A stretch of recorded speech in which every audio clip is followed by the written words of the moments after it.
in all of Canada, so it's basically where government first started. There's that building, surrounded by that black iron fence.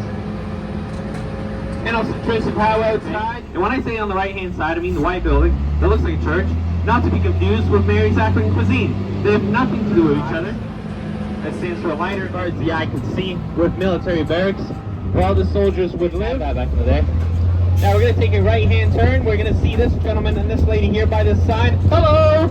We're also going to meet people that inhabited this land round about the end of the last ice age. They called this place Shabuktuk, which means Great Harbour in their language. Now French is the language of the French people. Moving on. You're going to see the Halifax clock tower on your right hand side. This is kind of a landmark here in Halifax. Four-sided clock tower. Basically, they couldn't get to work on time. And this is their work, their office, should we call it?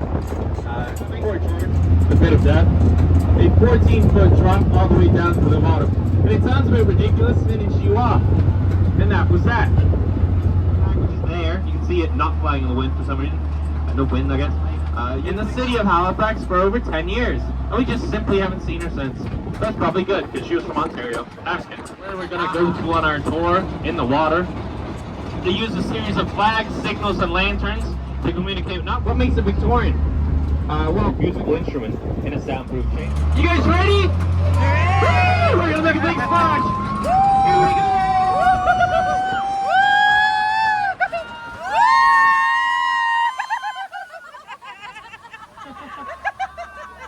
Captain Gary, everyone! Alright. Is everyone awake now? Yeah. Welcome to the second deepest ice-free harbour in the world, right after the one found in Sydney, Australia. This is the second most deepest, most ice-free harbour of them all. In this harbour, you will find Navy SEALs. I'm just kidding. You will find the Navy dockyards there. The largest of all naval dockyards in all of Canada. One of two. Well, sounds like home. Yeah, that's right. Anyone from the right hand side? It's got that like rose pink kind of effect, which kind of is reminiscent of Nevada. It was built back then as well.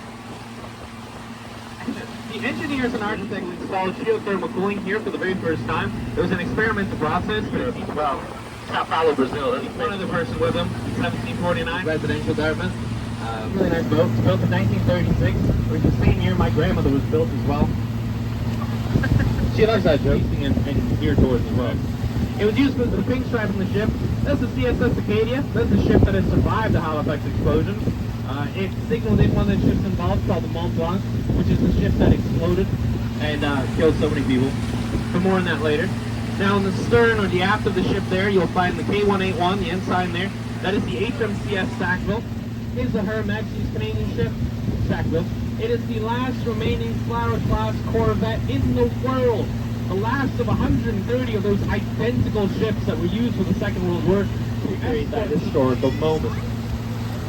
So in the movie you're seeing that. Some people even say the third iteration because of how many times different components of that ship have been replaced.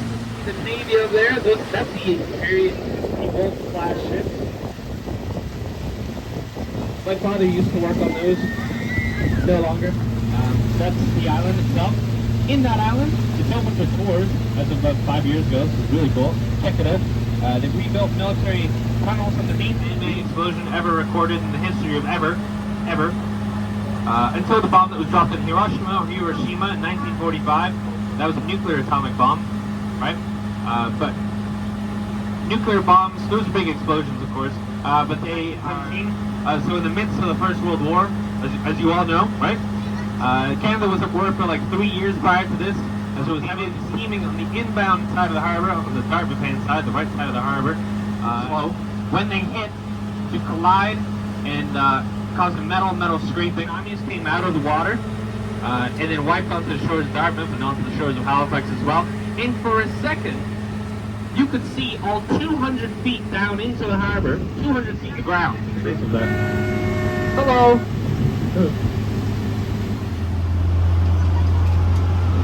Okay. Cover the face of the building and around the building, you're going to see exactly those. So all across the face.